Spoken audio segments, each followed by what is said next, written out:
بسم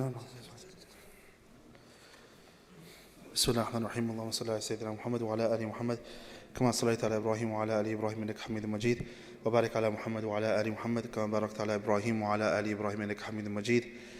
It was a hadith of Rasulullah it is a hadith of Rasulullah sallallahu alayhi wa sallam that before he would start anything he would say Bismillahir Rahmanir Rahim, and he would say that if you start anything without taking the name of Allah subhanahu wa ta'ala, then that matter remains incomplete. So that's why we start off taking the name of Allah subhanahu wa ta'ala, that we take the name of God, that we start this project in His name, that we will inshallah start this and we need His help, and we will finish this with His help. And if you noticed in my Salatul Isha, I recited a portion of Surah Al-Baqarah where Allah talks about how they build the Kaaba, and they start off by taking the name of Allah and they asked Allah to accept it from all of us. So this is, even though alhamdulillah we are done with phase 1, this is phase 2 that we are here about, but we start with the name of Allah and we ask Allah that through this entire journey He help us, because no matter how much we do, if the help of Allah is not with us, then we will not be able to reach our destination. So inshallah we start in the name of Allah, and hopefully this journey is an easy one inshallah. Jazakumullah khair.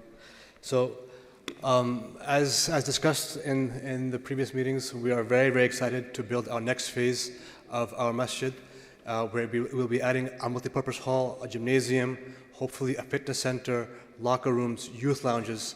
It's going to be a way to attract our next generation and bring them closer to our faith, to our deen, inshallah. So, as I discussed before the Asr prayers, the construction committee had an extensive search of architecture firms, tier 1 architect firms, and looking at, and we got RFPs from them. We gave them RFPs and got proposals from them, and we evaluated them extensively based upon their experience, based upon their pricing, based upon their the experience with this type of facility as well, and the expertise. So based upon that, we are glad to introduce Mr. Rick Brown here from RBA Associates to be the architectural firm for our next phase. So we're looking forward to working with him very, very, very closely. And I'd like Rick to tell us a little bit about your firm, about your experience, and see how we can move forward. Thank you. I am very, very happy to be here and pleased to be among such a vibrant community. I have to say that the first thing I thought about when I pulled up into the parking lot was, man, we've got to do something to address the parking situation here. So it's good to see all of you. My firm is both located here in Dallas and in Oklahoma City, where our main production offices are. And our experience is pretty varied and goes from religious facilities to hotel projects, office buildings, and a lot of different kinds of facilities. But one of the things that really attracted me to this project was the kind of cultural facilities that we really like to do and that we really like to get involved in are the ones that have particular community meaning to them. And this was one that I felt very strongly that, you know, there's a certain sense of community about people gathering for both worship, for recreation, for all of those things that go into what this whole kind of journey we're all in means, and we as architects are kind of facilitators for what that journey is. And you know, while the second phase to the building is not your worship facility, you have a very nice worship facility. You've begun this master planning with a very good beginning. So I see my opportunity and my mission to functionally add to the great facility that you have, to create both a gathering space, recreational facilities, and a place that tries to at once be an appendage to this facility, but also be respectful of it, and to, not try to recreate something that's already here. I mean, we have an opportunity to add to it, to create a place that you guys and your children will all hopefully be able to use, to have recreation, to have functions, all of those things I think that are important in any community. A lot of our experiences with, we've had the opportunity to work on different kinds of churches and temple facilities, and we've worked with a number of different kinds of cultures. My wife particularly is Lebanese, so we did a large master planned facility for the Eastern Orthodox Church in Oklahoma City, which very, very closely kind of parallels a lot of the functional components that we have here, including a second phase that included a gymnasium facility, a counseling center, and youth facilities as well. So, and we've also done it for the Baptist Church. So we've gone from one end of the spectrum to the other, and the key is that I find, frankly, more about the different cultures that are the same than I do different, frankly, because it all boils down to the people involved in it and what we do to create an opportunity for those people to function as a community. So I am more than pleased to be here as an architect, and hopefully as a member of the bigger community that we all exist in, and hopefully I can work with you and achieve what you guys want to achieve in terms of your facilities, and make it the best it can be. And we're part of this journey just like you guys are, and myself and my staff want to be here to serve you and to do what we can to make it as good as it possibly can be. So we'll be here from the day we start drawing till the day it opens, and we'll see a lot of you there, and a lot of happy faces, hopefully, both with you guys and your children that'll enjoy the facility as well. So thanks to all of you, to Mr. Den, who I've known for a while and worked with in the past and have a lot of respect for, and Osman and the rest of the building committee who I've met, and you've got a good group of people working on your behalf, and I think it's going to be a great project for all of us. So thank you again. So then we'll begin the signing of the contract. Signing, I guess. Begin. Both sides, yeah.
Assalamu alaikum wa rahmatullah.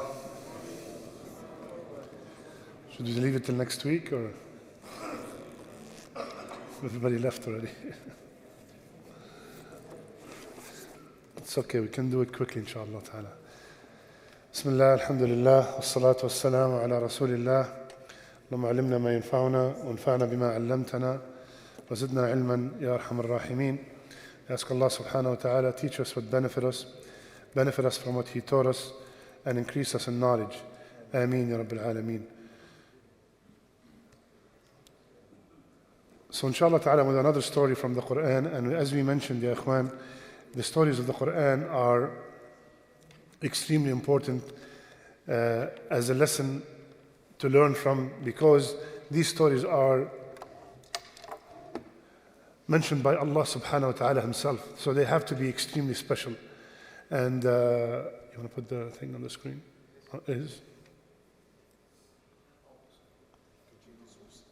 So today's story, probably not too many people have heard of.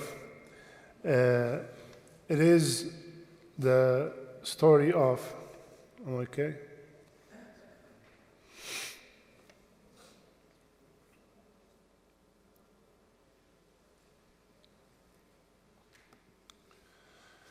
Anybody heard of him? Bilaam bin Baaouraa. Anybody heard? Nobody? That's good. So at least I can tell you something new you don't know about. So Allah subhanahu wa ta'ala said in Surah Al-A'raf, وَاتْلُ عَلَيْهِمْ نَبَأَ الَّذِي آتَيْنَاهُ آيَاتِنَا فانسلخ منها فأتبعه الشيطان فكان من الغاوين. Ya Muhammad, tell them, recite to them, to the Sahaba, to the Kuffar of Quraysh, to mankind, tell them the story of the person whom we have given our evidence, our proof, our ayat, our lessons, but he insalakha, very strong word. He detached himself from it, and the shaitan followed him up, and he became of those who went astray. It was said that there was a man, his name was Bilaam bin Baaouraa. Bilaam bin Baaouraa, there's a very important word in this ayah, which is the word آتَيْنَاهُ. We have given him. We have given him. Allah subhanahu wa ta'ala has given this man so much ilm, so much knowledge.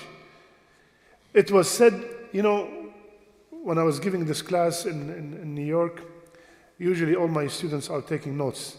Even though there was like maybe 150 only, and there's maybe from the 150, there was only 50 taking notes. This man, it was said, the people taking notes in his lectures were 12,000. 12,000 محبرة, an ink bottle. 12,000 people just taking notes from him. He was a major scholar, very, very educated, highly knowledgeable about the deen. And this is, by the way, one of the most scariest stories for any person in the field of da'wah. Very, very scary story. Why? Because Bilaam reached that level, and he was highly respected in his community. And they heard that Musa alayhi salam, with his people, they are passing by their village, their city, and they're going to Palestine. They're going to Bayt al-Maqdis. So when they saw that, when they heard about that, they were very scared that Musa might come and take over the city. Some people said it was Musa, it was another prophet, but most of them, they say it was Musa alayhi salam. So the people of the village went to Bilaam. They said, we need a favor. So what's the favor? They said, we want you to make a dua against the prophet of Allah. Make a dua against that prophet that's coming to take over our city. First, he hesitated a lot. How can I, subhanallah, we are regular people. And if I tell you, make a dua against Muhammad sallallahu alayhi wasallam. No one amongst us will even think of doing something like this. How about a person that was given so much knowledge? It's out of the question. Anyway, his wife whispering, bribed, tempted, money, position, this and that. Long story short, he approved. He agreed. He stood on the top of the mountain, he raised his hand, and every time he make a dua against Musa, the words come out against Musa, supposedly, they came against them. So they tell him, what are you doing? We tell you, make the dua against Musa. He said, Wallahi, I'm trying. It's not coming out against Musa. It's not coming out against Musa. Musa alayhi salam with his people, they camped in a place next to the village. So he said, since the dua is not working, I'm going to give you an idea. Now, subhanallah, look how he insalakha. He is out. Allah subhanahu wa ta'ala said, وَلَوْ شِئْنَا لَرَفَعْنَاهُ بِهَا وَلَكِنَّهُ أَخْلَدَ إِلَى الْأَرْضِ وَاتَّبَعَ هَوَاهُ فَمَثَلُهُ كَمَثَلِ الْكَلْبِ إن تحمل عليه يلهث أو تتركه يلهث ذلك مثل القوم الذين كذبوا بآياتنا فاقصص القصص لعلهم يتفكرون. So he told them, I'm going to suggest something.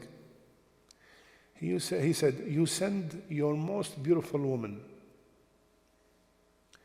as salespeople, they're selling stuff to the men of the camp. And make sure that whatever the men of the camp ask for, tell them not to say no. Whatever they ask for, and we understand, right? Whatever they ask for, let them give. Pick the most beautiful woman and send them there. They did. One of the followers of Musa alayhi salam took one of the women and went to Musa's camp. He said, are you telling me, Musa's tent, he said, are you telling me that this woman is haram for me? He said, yes, you cannot. He said, I don't care what you say, and he committed the fahisha with her. The minute he committed the fahisha with her, instantly ta'un, plague, spread in the camp. The people came and they killed both the man and the woman, and the plague is gone right there. This is what, by the way, we all know that these are Israeliyat, nothing from, authentic hadith. طيب. What is, like I mentioned before many times, our whole goal is the lesson, okay? The lesson of the story. What is the main lesson of the story? First, let me stop with the word ataynah. My brothers and sisters, don't ever think that whatever you have is because of you. Ever, wallahi, wallahi. Especially the people of ilm, the people of knowledge. I'm a sheikh, I'm a speaker, I'm a khatib, I'm a maulana, I'm a mufti. La hawla wa la quwwata illa billah. Fear Allah. Wallahi, this is the beginning of your destruction. The minute you start boasting about these things, you're out. Wallahi, I am ignorant until Allah taught me. I was astray until Allah guided me. And we are all the same. All of us. Anytime Allah give you tawfiq, anytime you felt that you fasted, you donated, you prayed qiyam, you came to Isha, you came to Fajr, you helped an orphan, you helped a widow, you built a masjid, anytime, immediately you bring it back to Allah. If Allah did not make it easy for me, wallahi, I am al-abd al-faqir, al-miskeen. I am nobody. Always bring it to Allah. هذا من فضل ربي. Always, the minute you think you became a doctor because of your money and your lot of work and lot of... No. You took by the means. But it is always Allah who facilitated all these means for you to be able to get to that level, whatever that level is. Allah said, آتَيْنَاهُ. I gave him the ilm. I gave him that level, that position. Now, if you look at the ayah, Allah said, فَأَتْبَعَهُ الشَّيْطَانِ. The shaitan kept on whispering, you are Bilaam, you are this, you are this, you are this. Just like we have these days, you are the Sheikh so-and-so, you have 1 million followers on Facebook, you have this, you have that. People start thinking they are somebody. And I was mentioned before, and I keep mentioning all the time, don't ever, ever get attached to me.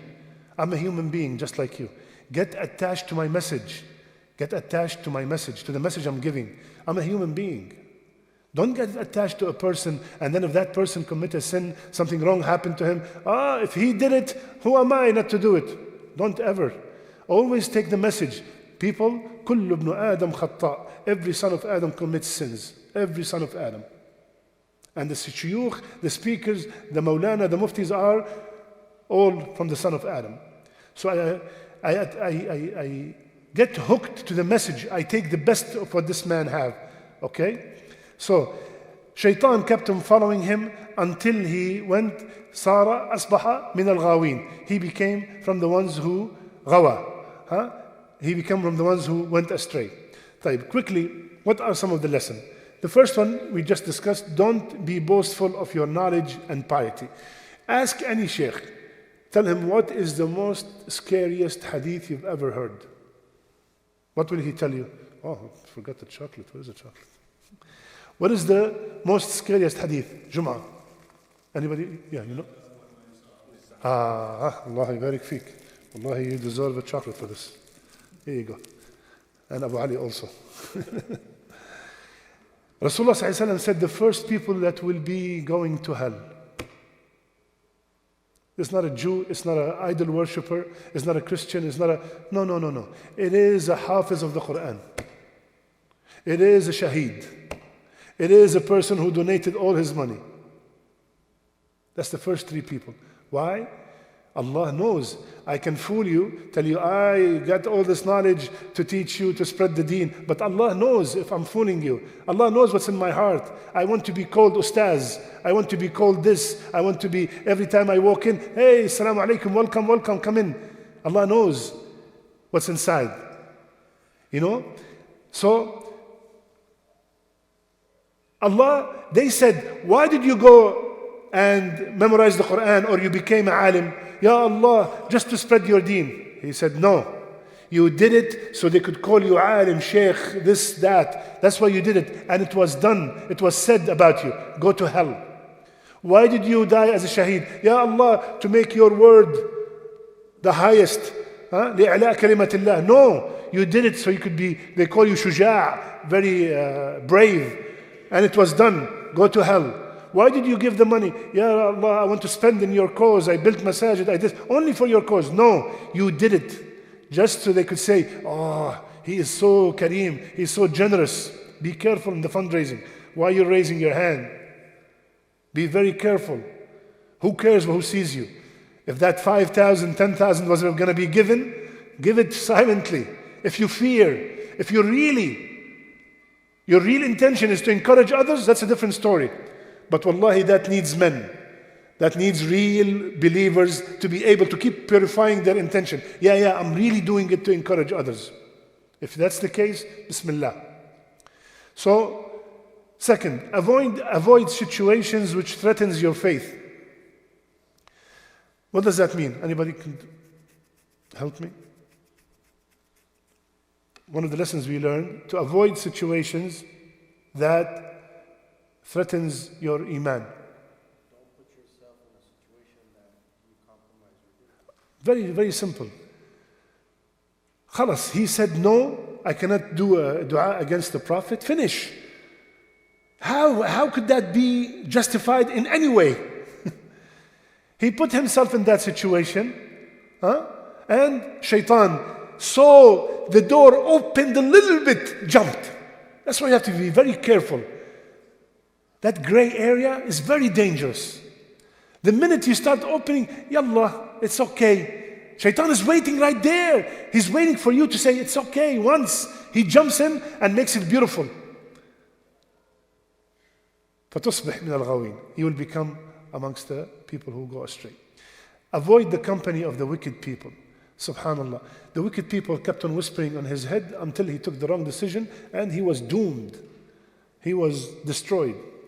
Deviation from the commands of Allah opens the door for the shaitan. We discussed that. طيب. What does this hadith have to do with the whole story? Rasulullah ﷺ said in the hadith in Bukhari, whoever misses Asr prayer intentionally, then it is as if he lost his family and property. Can you imagine? May Allah subhanahu wa ta'ala protect you, protect your family, protect your wives, protect your homes and properties. But can you imagine one day you go home, you see all your family dead, your house is burned. This is a musibah, right? It's a big catastrophe. Nobody could say, oh, what's the big deal? No. Everybody would be really hurt. Have you ever felt like this when you miss Asr? The person who is really close to Allah subhanahu wa ta'ala, who's really struggling to be close to Allah, wallahi, missing one salat is, according to the hadith, equal to going home and finding all your family and the house destroyed. كَمَنْ وَتِرَ أَهْلَ. He goes, family's gone. What does that have to do with the story? The point is, supposedly when your iman is high, like this man he reached with the knowledge he has, you're supposed to, any simple ma'siyah, small ma'siyah, should make you tremble and say, what am I doing? You know, there's no way I would do something like this. No way. If I miss Salat al-Asr, as if I destroyed, my family is killed and my house is destroyed. How about if I made a dua against the Prophet?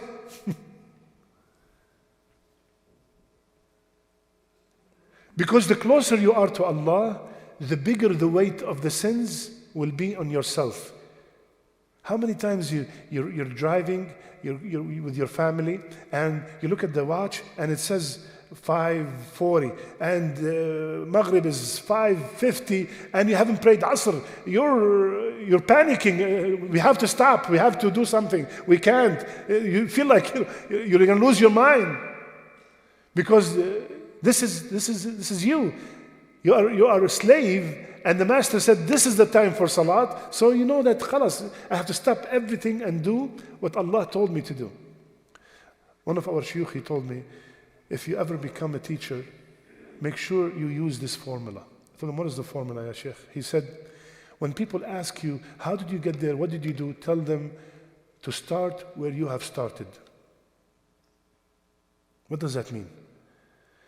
Wallahi, ya akhwan, the only time I became very close to Allah subhanahu wa ta'ala is when salat became my main concern. When I put the salat first, no matter what happened, I have to pray every salat on time. When I did that, wallahi, everything started falling into place. When I stopped everything, when we used to stop in New York in the middle of the snow and the police came and surrounded us, what are these people doing on the snow?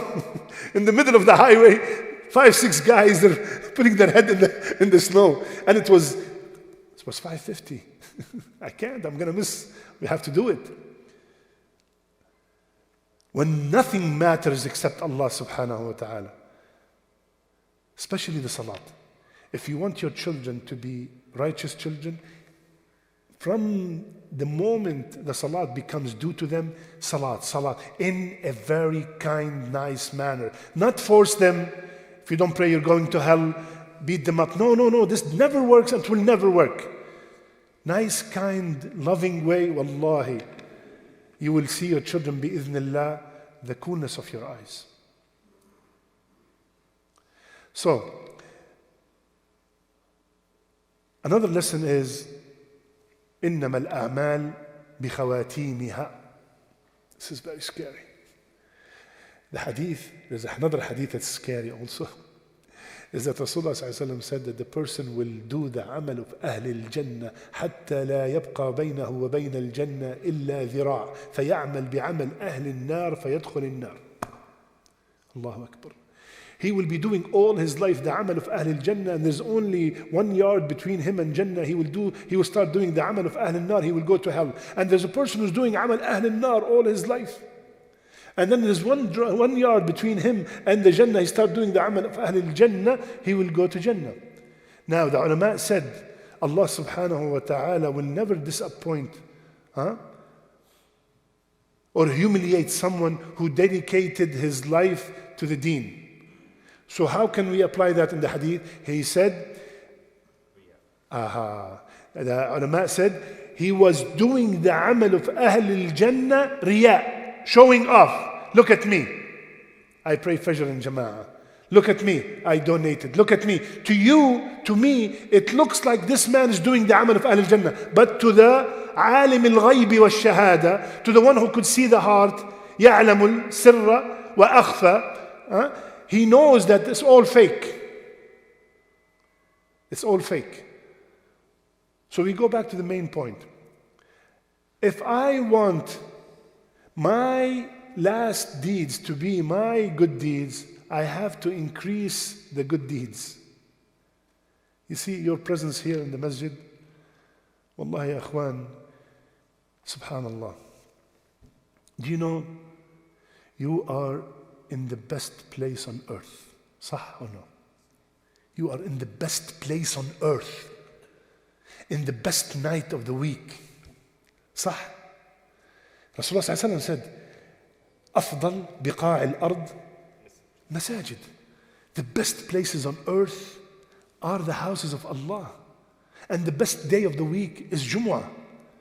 So for me and you to be here at the best night, in the best place, Wallahi hada min fadli Rabbi. Do you know how many Muslims are disobeying Allah as we speak?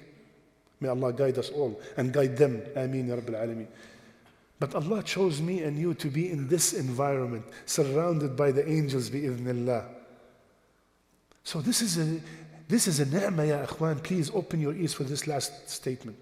This is a ni'mah that you have to be grateful for. Otherwise it will be gone. And the ni'am la tadum. If you do not be grateful for a ni'mah, if you're not grateful for the ni'mah will be gone. And if you are grateful for the ni'mah, what happened?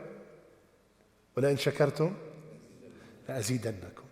I will increase you. How do we get increased in such a gathering? How can we get increased?